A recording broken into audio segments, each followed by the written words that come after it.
Magandang araw mga kaibigan. Bigyan natin ng reaction opinion itong post ng Peanut Gallery Media Network. Just in. The Ombudsman has declared that it is now close to filing. Hinog na. Close to filing a plunder case against former Martin Romualdez. Excuse me ha. Maraming naiinip. Said Boyeng Rimulya. Pero dapat deliberate para pag binuo yung kaso at final ay hindi basta-basta mawawasak ng Defense Council. Yan ang pahayag ni Boyeng Rimulya sa ngayon. Close to filing. How close? How many days? How many months? How many years? Maganda sana kung bago magsona ang Pangulo.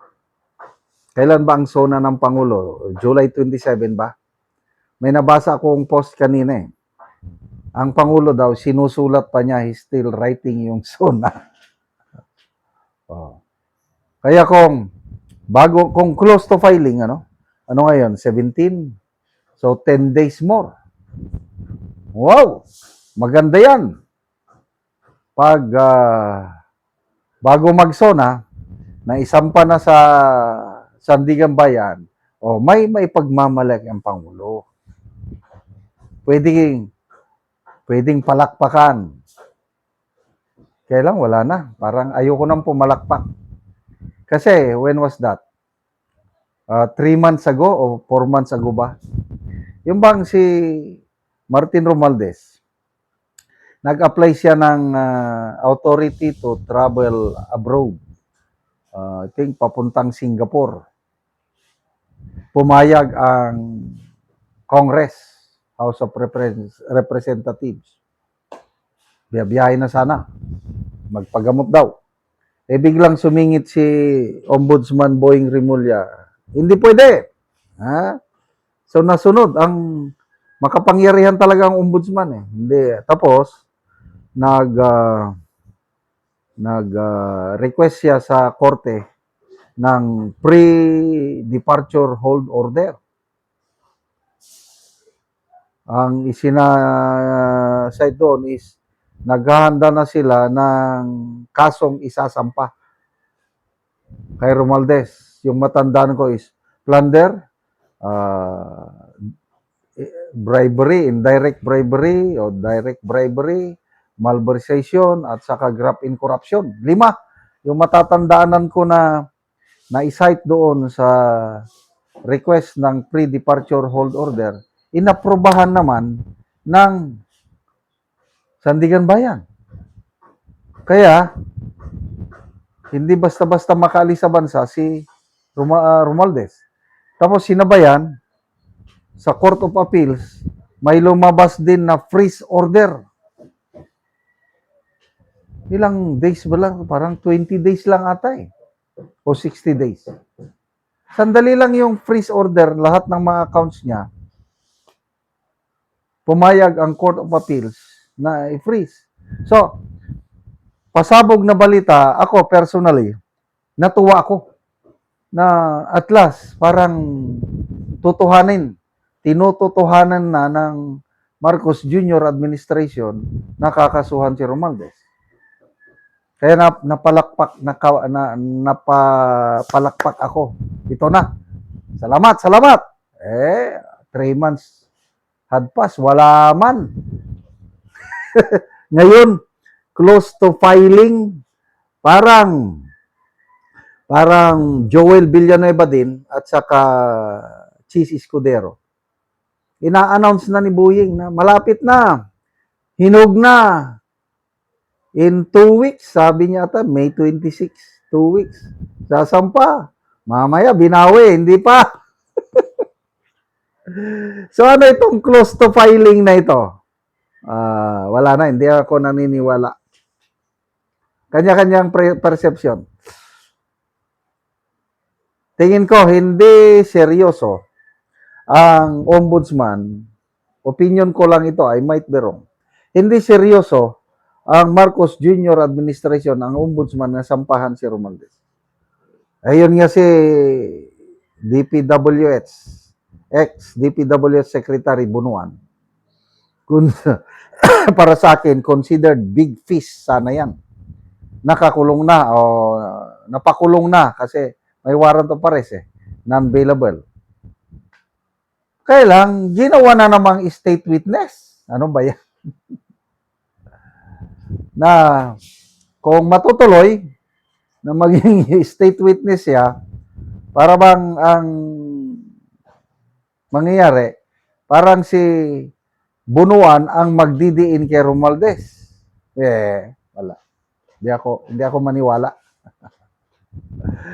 Lahat na ito, walang sarsuela, palabas, para naman ang taong bayan bibilib. Lalo na ngayon, magsosona ang Pangulo. Ang problema nila ngayon, ano ang ipagmamalaki ng Pangulo sa kanyang sona? O, tingnan natin ang reaksyon ng taong bayan. 5,200 ang nag-react. 4,600 ang tumatawa. 431 lang ang nag-like.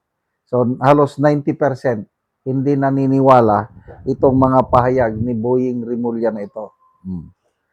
And then, mga comments. Basa tayo sa mga comments.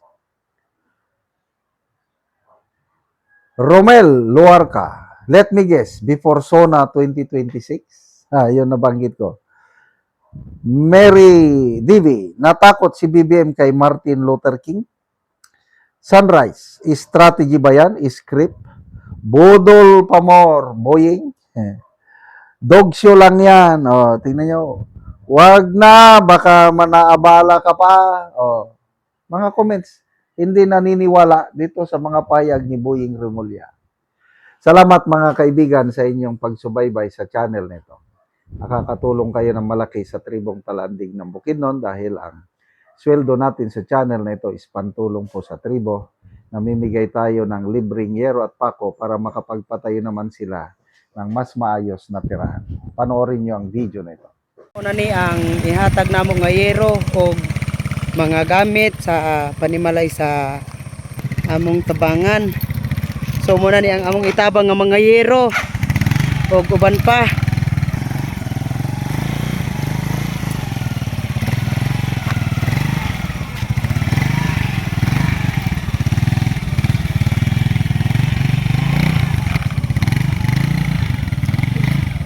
Karon abot na gyud.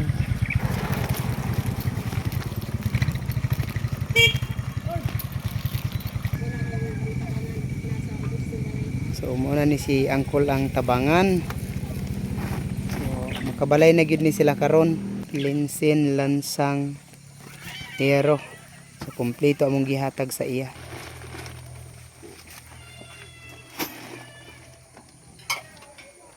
Baba na yan.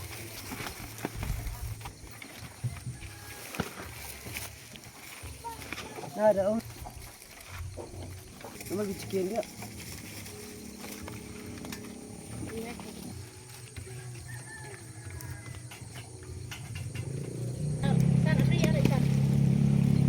So karon ihatod na gyud sa panimalay ni Angkol ug ni Ante ang among gitabang sa ilaha. So makabalay na sila og doon na pod may gihatag nga mga makatabang sa ilaha nga para sa ilang kahimtang. Payag. Balay na gyud ni inaanay sin nga natapos ang panalangin. Maine kay pagbuot ni sa saan tingaling nga maabot ang among pangandoy. Kinabuhi. Oh, so sa mo ang pangkamot wala di mahimo. sumuna ni ang itsura sa mao nga panimalay ilang Angkol ug Ante nga gitagaan sila og tabang tungod sa ilang kalisod. Nga silupin lang yun in town. Mong balay o payag bay. Muna among kahimtang. Muna ni ang ilang kahimtang ilang ante. Taon among atop Ilang kaldero isa ra ka buok. wala gyud. At gyud kay sa Ginoo nga naara gyud nakaabot sa amo nga tabang nga wa namo damha nga karong adlaw gyud naara gyud ay naluoy sa amo nga sa amo paimtang nay ami adlaw do mangita utaw na Salamat kayo te. salamat